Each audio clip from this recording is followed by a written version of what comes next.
Dentro dessa temática, e não se perca imaginando que eu estou fugindo do tema nessa manhã, mas eu queria pegar alguns jovens e algumas jovens corajosas aqui que possam e queiram me confidenciar no privado, não vou contar para ninguém.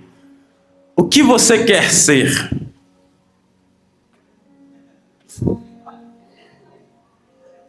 O que você quer ser?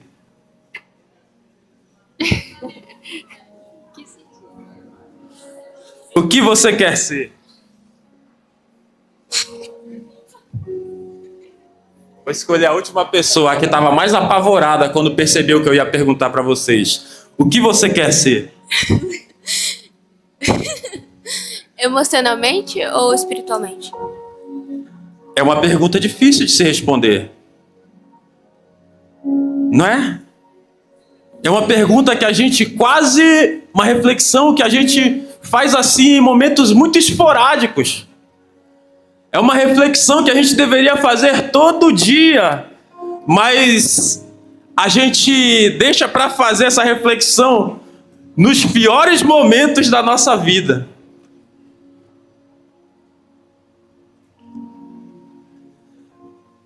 O que eu quero ser, ou o que eu vou ser, aonde eu quero chegar, né? Não se preocupe, eu sou professor, mas eu não sou professor de filosofia, então não estou filosofando aqui com vocês. Eu estou falando de alguns questionamentos que eu já me fiz. Eu estou falando, confidenciando a vocês, eu vou confidenciar mais coisas aqui nessa manhã, de coisas que eu já vivi.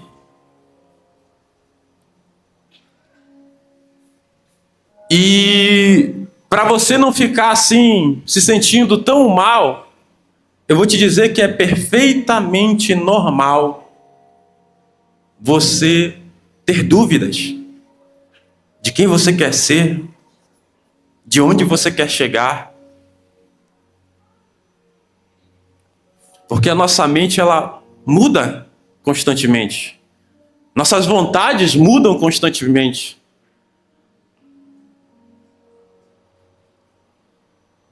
E com grandes homens de Deus, que nós vamos ver aqui, falar um pouquinho sobre eles nessa manhã, não foi diferente. Mas o tema dessa ministração aqui puxa muito para isso. Eu já quis ser jogador de futebol. Para quantos eu já contei isso aqui?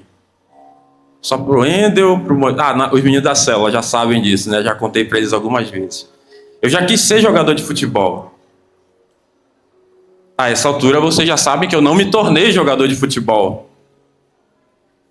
E olha que eu jogava uma bolinha legal.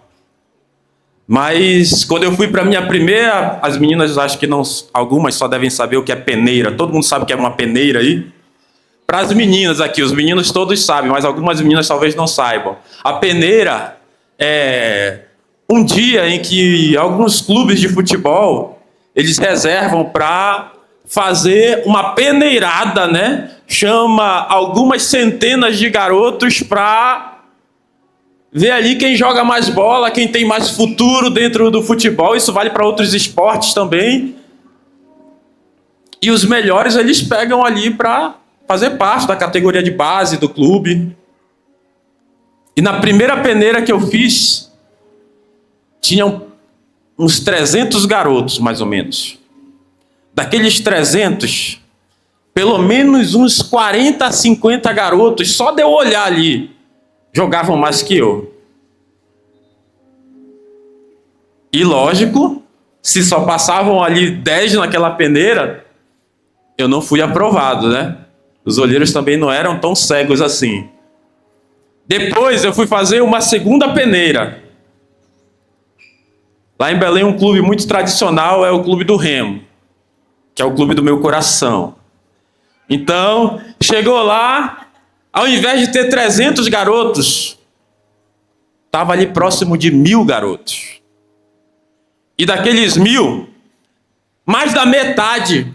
Só do que eu vi tocar na bola ali. Só todo mundo que ou seja, todo mundo que tocava na bola, grande 50% já era melhor do que eu. Só no domínio de bola ali. E ali eu descobri que não era para eu ser jogador de futebol. Eu já quis ser jogador de vôlei. E no único teste que eu fui fazer, o meu irmão foi aprovado. Meu irmão chegou a ser jogador de voleibol. E meu sobrinho vai no mesmo caminho. E quando nós fomos fazer um teste na Tuna, uma semana de testes, quando chegou na Tuna Luz, quando chegou para ser o resultado, o técnico, o Zeca, lembra até hoje, é trauma, viu? Chegou para mim não, para todos os meninos, fulano, olha, tu vai ficar assim, tem boa altura, tem boa impulsão, tem uma técnica legal. Chegou no meu irmão, tu é alto, tá meio cruzinho aí, a gente era recente, tinha começado a jogar vôlei há pouco tempo, tu é alto, tá meio cruzinho de técnica, mas tem futuro, vai ficar. Chegou em mim, eu tinha 16 anos, né? Tu já é velho, tu é muito baixo, não vai dar pra ti. E aí poxa, jogador de vôlei também não vai dar pra mim. E ali eu comecei a perceber que mundo afora não era tão fácil você ser quem você gostaria de ser. Não bastava querer. Eu quero ser jogador de futebol. Eu quero ser jogador de vôlei. Eu quero ser, como é que é? O pro player, quando o cara ganha a vida jogando pro player, né? E por aí vai. Eu descobri que para você ser bem-sucedido em algo, você precisava ter talento. Talento. E diante disso que eu estou te falando aqui, o tema da administração é aquele ali, o que me faz ser? Não no sentido da pergunta. Eu não estou fazendo uma pergunta ali. Não tem uma interrogação ali. Eu vim nessa manhã falar daquele que te faz ser.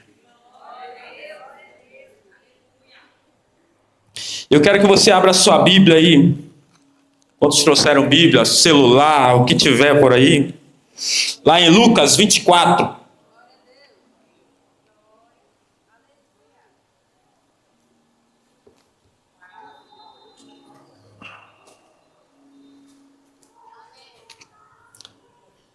Você que for conseguindo abrir aí, dê um glória a Deus.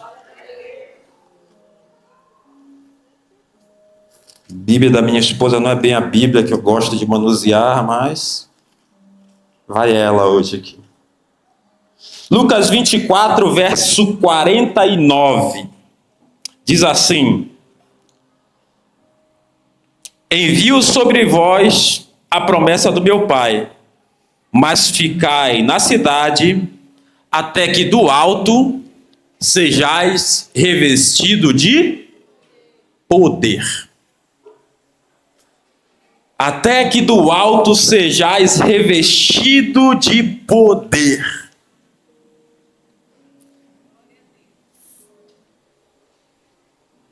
Todo mundo conhece, ou a grande maioria, para quem não conhece, eu vou resumir essa história aqui.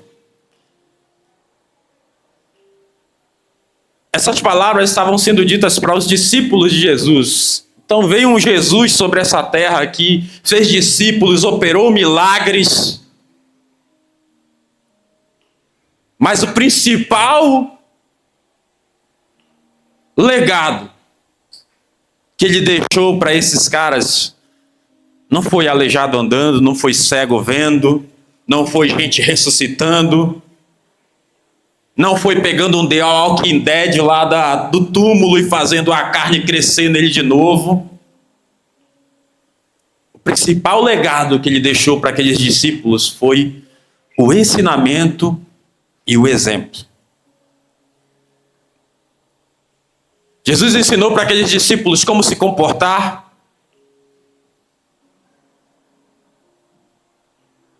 Em diversos momentos. O mais atirado ali era Pedro.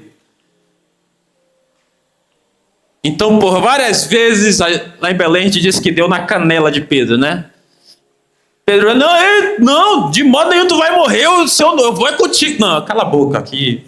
Daqui a pouquinho tu já vai me negar aí umas 3 vezes antes que o galo Garnizé cante ali. E tantas outras. Jesus levava aqueles discípulos a refletir sobre a conduta deles. Jesus levava aqueles discípulos a refletir sobre o estilo de vida que eles levavam. E principalmente, o estilo de vida que eles teriam dali para frente. Talvez assim como eu, em algum momento da sua vida, você já se imaginou ali, rapaz, se eu tivesse visto Jesus de perto ali. Já, Magno? Ou nunca? Rapaz, se eu tivesse visto aquele Jesus ali operando milagre de perto. Eu já viajei por essas histórias ali algumas vezes. Eu dizia, caraca. Se eu tivesse nessa hora daqui, que ele chama Lázaro lá podre, já que todo mundo sente aquele fedor de defunto, eu ia tomar a palavra e dizer, ei, seus filhos, vocês não estão vendo aqui que é o Messias?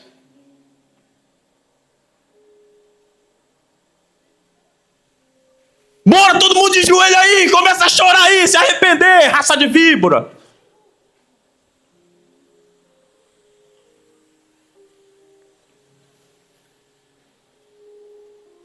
Mas em outros momentos, eu me pego pensando, cara, quando foi que essa história aqui se tornou normal para mim? Quando foi que esse papo de aleijado andando, de morto ressuscitando, isso aconteceu algumas vezes, eu estou falando do que é mais clássico aí. Quando foi que essas histórias se tornaram normais para mim? A ponto de eu duvidar do que o meu Jesus, a ponto de eu duvidar do que o meu Deus pode fazer.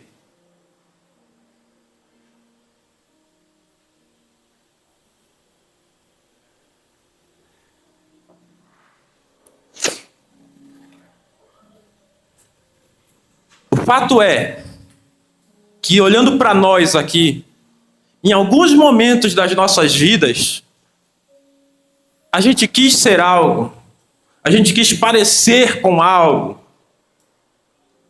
a gente quis buscar algo,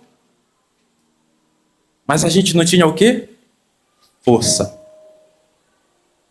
Se eu fui numa peneira, em 2, em 3, é porque eu acreditava que eu poderia ser algo. Mas o que me faltava? Me ajude aí. Talento. Me faltava talento. Me faltava aptidão física para outros lados.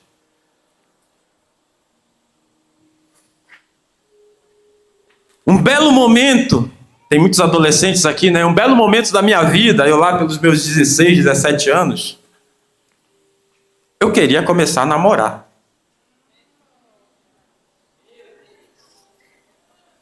Olha aqui, o pessoal já repreendeu porque ninguém pensa em namorar aqui, pastor. Ninguém. Só Israel mesmo. Mas ninguém aqui pensa em namorar, glória a Deus. Se é o seu caso, dê um glória a Deus aí. Diminuiu a quantidade de glória a Deus, pastor. Acho que eu estava enganado. Fato é que lá por essa faixa etária, eu pensava em namorar. Mas tinha um grande obstáculo. Sabe qual era o meu apelido nessa época? Cara de jaca. E era a época que eu já jogava vôlei. Cara, Se eu não mostrar uma foto, você não vai ter ideia do quanto, mesmo você vendo marcas de acne no meu rosto, você não vai ter a mínima ideia de como era deformado o meu rosto de tanta acne. Era pus mesmo, inflamação para todo lado, a ponto de um lado ser maior do que o outro. Era coisa terrível. Então, um grande empecilho para eu chegar naquilo que eu queria ser, que era um namorador, irmã Adriane, era my face, né? Até que eu comecei um tratamento, né, com uma dermatologista, depois de já ter tudo que você imaginar. Cara, só para você ter uma ideia, eu passei urina própria, né, não era de ninguém, no rosto. Por quê? E alguém chegava e dizia, tem que passar urina, a tua própria urina, a da manhã, que é mais forte. Já vai lá, coisa nojenta, gente, coisa nojenta. Ah, tem que passar a babosa. Cara, eu passava o dia com a cara lambrecada, uma mistura desse óleo aqui, que já tem na minha cara naturalmente, com babosa. Era uma cor de louco, endurecia a babosa, eu ficava, parece a galera que faz botox. Ri, mas não ri. Então eu ficava sem expressão, parece que eu tava com uma máscara o tempo todo aqui. E aí começou o tratamento a surtir efeito, né? E a doutora Franciele Almeida, olha só, é marcante na minha vida, eu lembro dela até hoje. Era linda essa médica, linda, linda, linda, linda. Na verdade, eu nunca vi uma dermatologista feia. Aí, eu lá nos meus 17 anos, né? Eu lá nos meus 17 anos e tal. Olha, Fabrício tá ficando... Não sei até que ponto aquilo era mentira, até que ponto aquilo era verdade, né? Fabrício, o tratamento tá sendo maravilhoso. Olha só, e mostrava lá as fotos, né? O antes e o depois e tal. Papapá. E aí, para as últimas consultas, já quando o tratamento estava para encerrar, eu dizia, meu Deus, que gato é esse que entrou no meu consultório? E aí, quem tem 17 anos aqui? Só você, dos meninos, ninguém tem? Ó, o João. Já pensou, João, uma dermatologista, modelo, tu entra no consultório dela, meu Deus, que coisa linda é essa de meu Deus que está entrando no meu consultório? Lógico que eu me apaixonei por ela.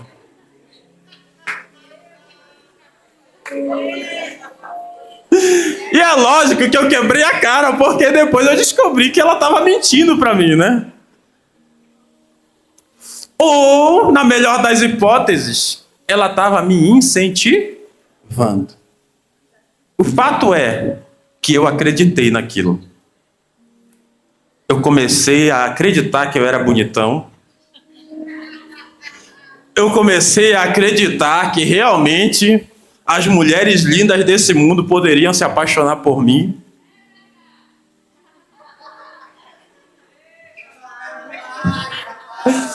E eu quase desviei. Porque eu descobri que tinha umas doidinhas que também me olhavam.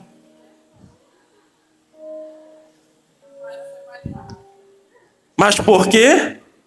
Porque alguém me fez acreditar em algo.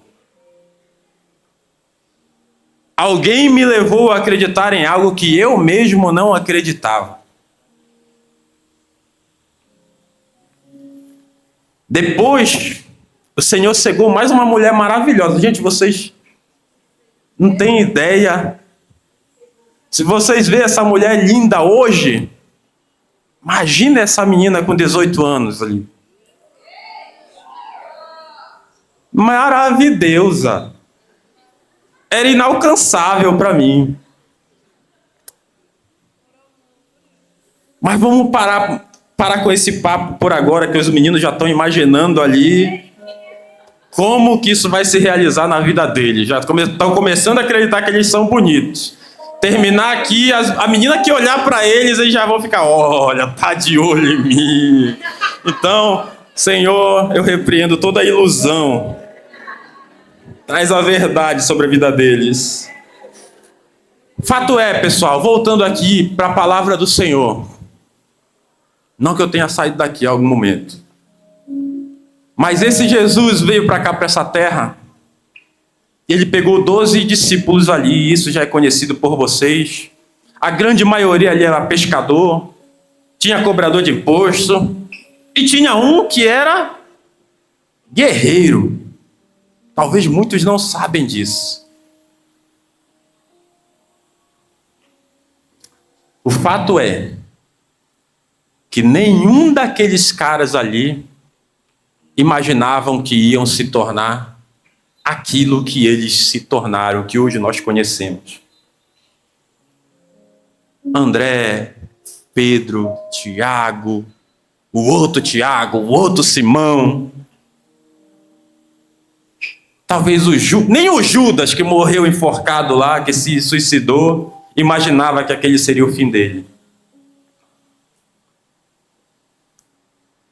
Mas um Jesus veio por essa terra e dia após dia ia ensinando, dia após dia ia mostrando, dia após dia ele ia dando exemplo de como eles deveriam ser.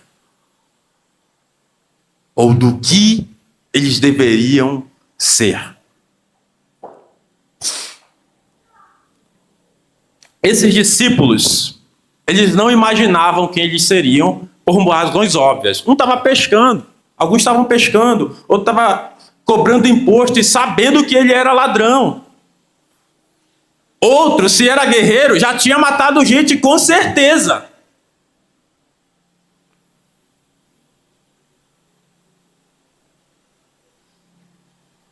E aí vem um Jesus buzinando no ouvido deles.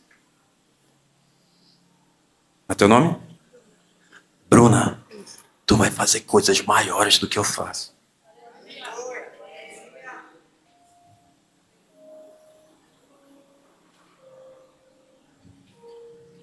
Equiane, o que eu estou fazendo aqui é fichinha perto do que tu vai fazer.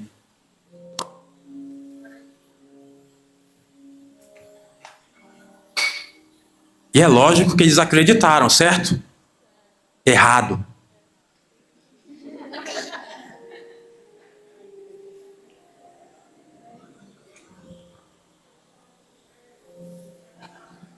Eles poderiam até balançar a cabeça. Sim. Mas aí no dia que aquele Jesus, que aquele mestre é crucificado, o que acontece com eles? Se o que abria a boca para dizer que ia morrer junto negou 3 vezes, imagina quem não tinha nem coragem de mentir.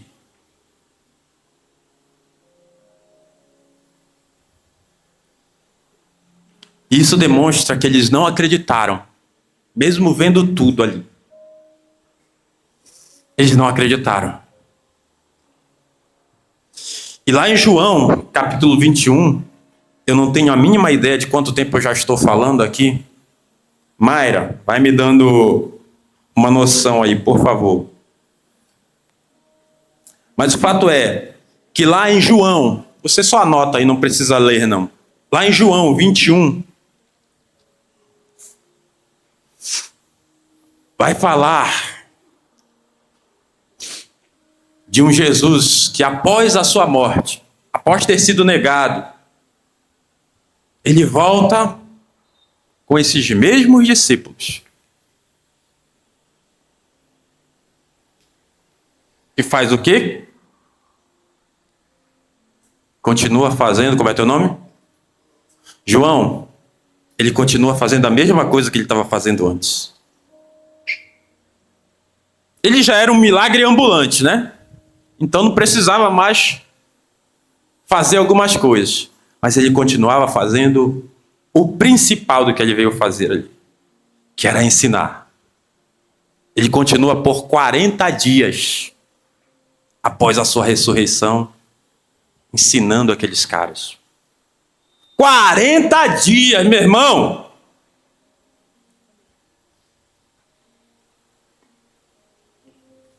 João, se o discipulado de 1 hora do Renato semanal Tu já sai daquele discipulado acreditando que tu pode tudo. Imagina 40 dias ali com Jesus, no tete a tete. Ele fazendo tudo de novo. Ei, pessoal, como é que tá a pescaria aí? Tem um peixe aí pra mim? Não, tem nada. Então joga do outro lado aí, ó. E aí vem rede cheia. E aí 2 daqueles discípulos que estavam no barco falam assim: rapaz, acho que é Jesus ali. E o que tinha negado aí 3 vezes, o quê? Se joga na água e vai nadando. Veste a sua túnica, porque a Bíblia diz que ele estava nu, né?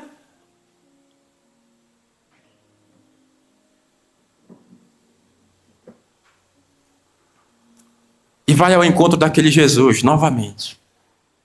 E o que se segue depois dali é ensinamento, e ensinamento, e ensinamento.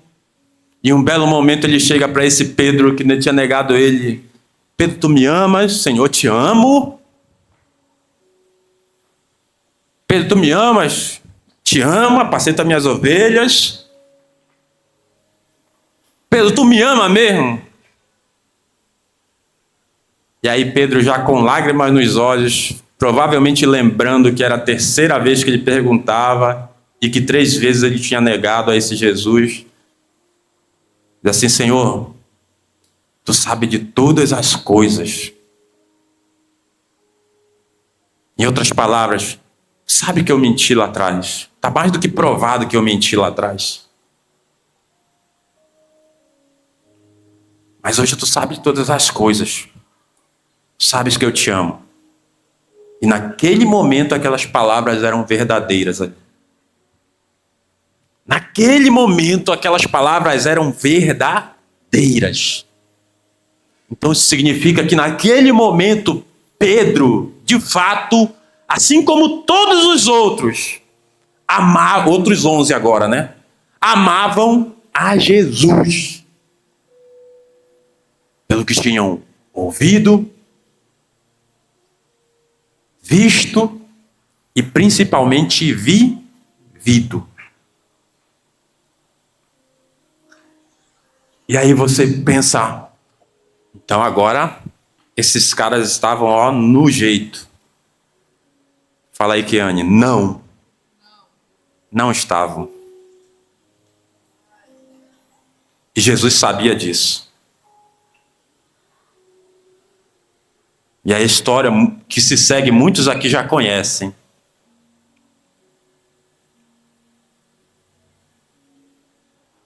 Ele diz: olha, fiquem juntos em Jerusalém. Ó, Andréia, fulana, Beltrana, Ciclana, Pedro, todo mundo aqui, fiquem juntos em Jerusalém. E cerca de 120 pessoas permaneceram ali. Porque ele disse: permaneçam juntos.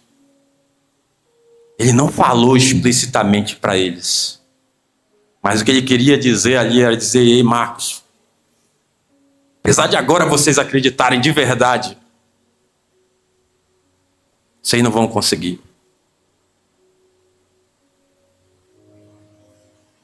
Em algumas ministrações na Jota, eu já fiz uma leitura de uma oração que Jesus faz antes de ascender aos céus. Onde ele roga ao Pai: Pai, estes são teus filhos, aqui estão os meus amigos. E ele passa uma cara de tempo dizendo: Senhor, não deixa que o mundo trague eles. Não deixa que o mundo faça eles retrocederem da fé que hoje eles têm.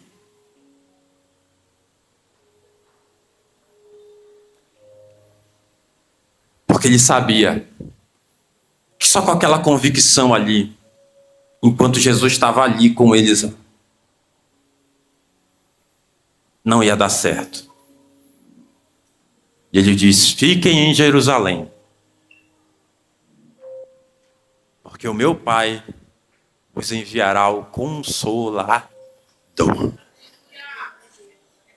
que é esse Espírito Santo que dá tema a esse retiro, a esse acampamento, que é esse Espírito Santo que fez você estar aqui, muitos contra a própria vontade. Eu sei que grande parte, eu não estou falando que Deus me revelou isso. Eu estou falando de algumas experiências que eu já tive. Eu sei que muitos que estão aqui hoje não gostariam de estar aqui. Mas o Senhor te trouxe aqui. O Espírito Santo veio te convencendo. Quando ele não conseguiu te convencer, ele foi no teu melhor amigo e fez o teu melhor amigo te convencer a estar aqui.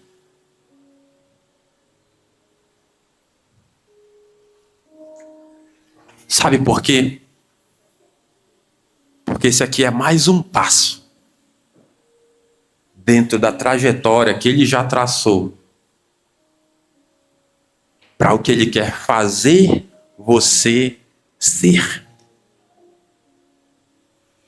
O nosso Deus, ele quer nos transformar em algo. Se a gente mesmo, quando olha para nós, para dentro de nós, para as nossas atitudes, para os nossos pensamentos, para a vida que a gente leva,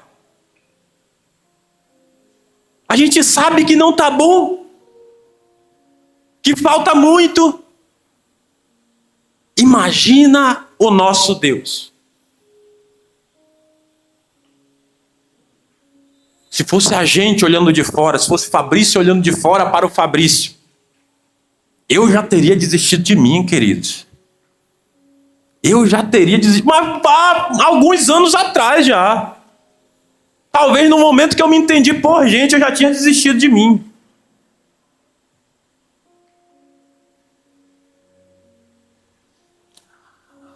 Mas eu estou aqui nessa manhã, e talvez você não tenha noção do que eu estou falando. Eu estou aqui nessa manhã, porque um dia eu confessei a um Deus que me faz acreditar, dia após dia, que eu posso melhorar.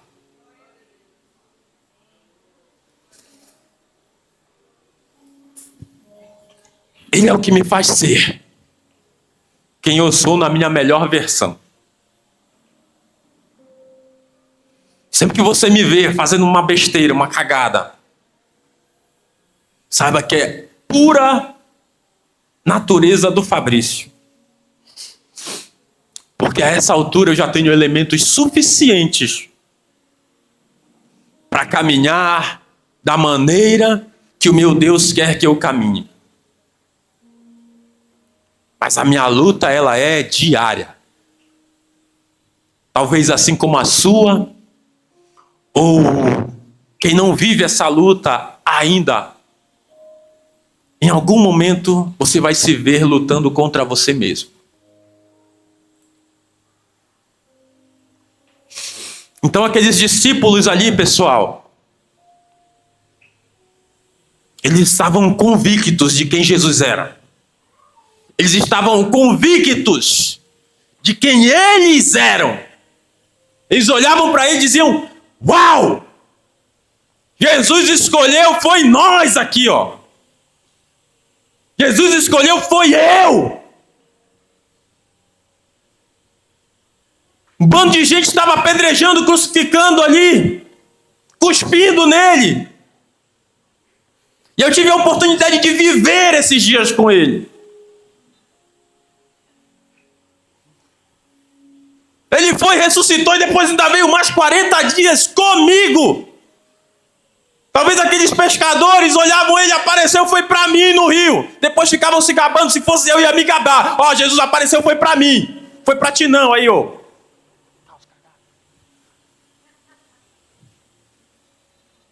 Ele apareceu para mim porque ele acredita em mim.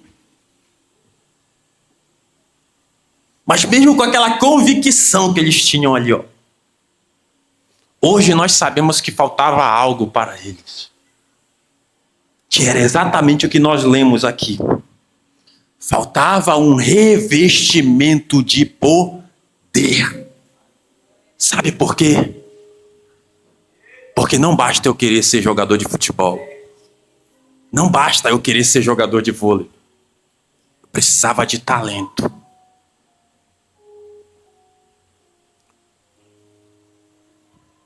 No reino de Deus é semelhante.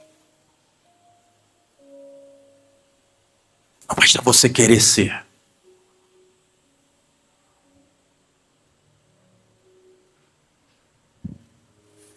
Você tem que demonstrar querer. Você tem que mostrar para ele que você quer.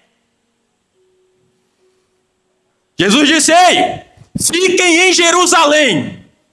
E aí os discípulos reúnem, além dos 11, mais 120 ali no total. Por volta de 120 pessoas. Ficam ali no cenáculo, orando. Imagino eu que eles não estavam jogando Uno, eles não estavam contando história baboseira, conversa fora. Eles estavam ali compartilhando. Ei, vocês não viram, mas no dia ali, sabe, da transladação, Deus escolheu, foi nós três aqui, ó.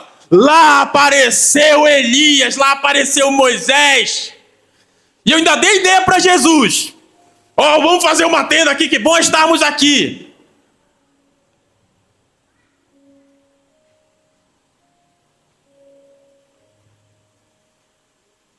Ainda assim, faltava algo. Em outras palavras, Jesus disse: ó, mostrem que vocês querem. Eu já vim, vivi, ressuscitei, fiquei mais 40 dias e vocês ainda não estão prontos. Agora vocês vão ter que mostrar que vocês querem, porque eu vou mandar o que te faz ser. Eu vou mandar o revestimento de poder sobre vocês, através do Espírito Santo.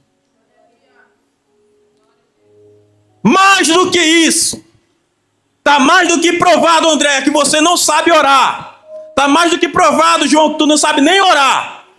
Ele, quando tu estiver lá, naquele momento que tu pensa que é uma oração, vai vir esse Espírito Santo e vai interceder por ti.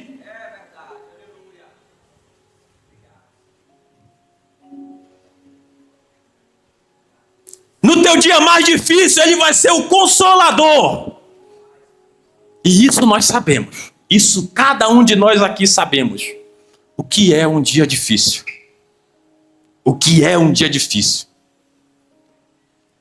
Alguns dias atrás, eu simplesmente vi uma experiência que eu não quero viver nunca mais na minha vida. Que é ter a sensação de ver meu filho morrendo nos meus braços. Naquele dia,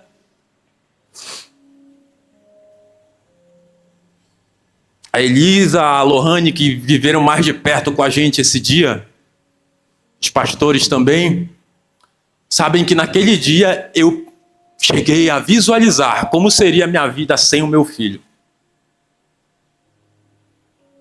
E sabe para quem eu tinha que recorrer? Só tinha uma pessoa. Não tinha um médico decente na cidade. Não tinha nenhuma UTI decente na cidade. Mas tinha um Deus. Tinha um Consolador. Que mesmo no momento em que eu estava ali esbravejando, no momento que eu estava mais revoltado com toda aquela situação, esse Espírito Santo estava aqui, ó. Vou resolver essa. Vou resolver essa. Vou resolver essa. Ele resolveu. Da maneira dele.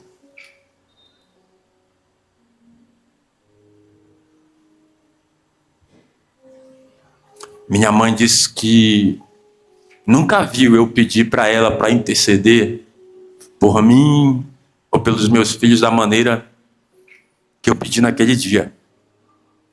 Eu disse: mãe, ore pelo meu filho, mãe. Mãe, o Benjamin está morrendo. Ela disse: meu filho, não se preocupe. O Senhor vai tomar conta de vocês aí. Eu estou dobrando meu joelho agora.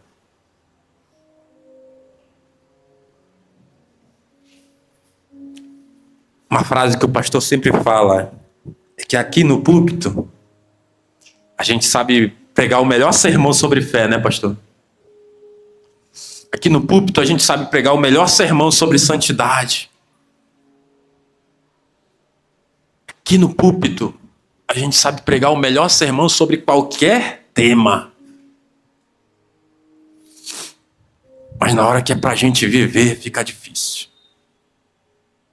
Na hora que é pra gente viver a fé, só com a nossa força a gente não consegue. A gente precisa de quem nos faz ser.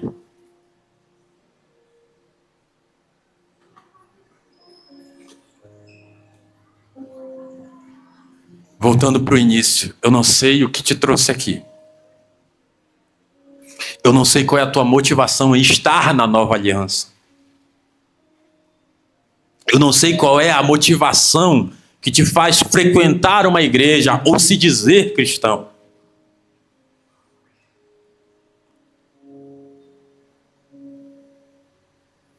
Mas eu quero dizer que muitas das suas dúvidas podem ser preenchidas e sanadas por uma pessoa.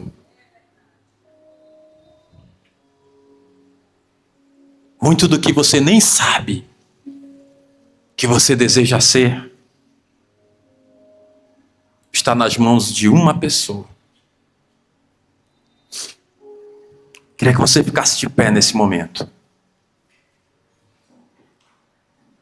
E eu queria que você não dispersasse, que você apenas fechasse seus olhos.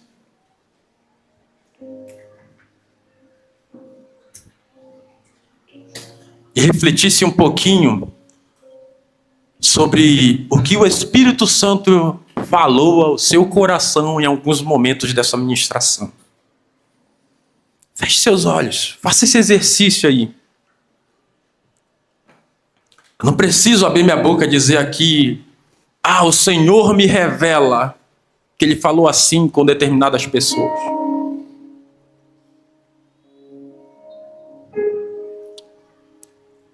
O fato é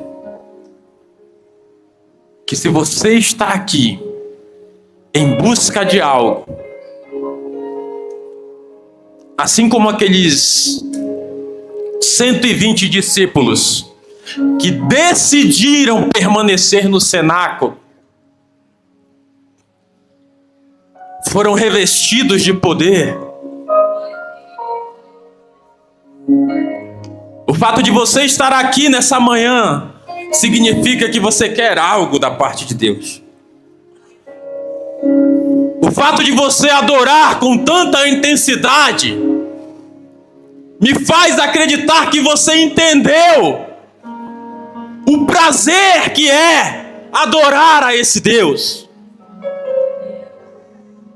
O fato de você derramar lágrimas, o fato de você sorrir de olhos fechados, olhando na visão de muitos para o nada, me faz acreditar que você quer algo nesses dias, que você veio aqui buscar algo nesses dias.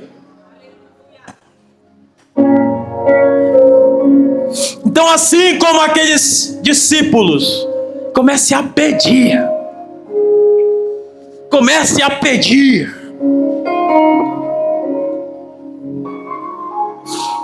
Pedir. Como você quer ser revestido de poder?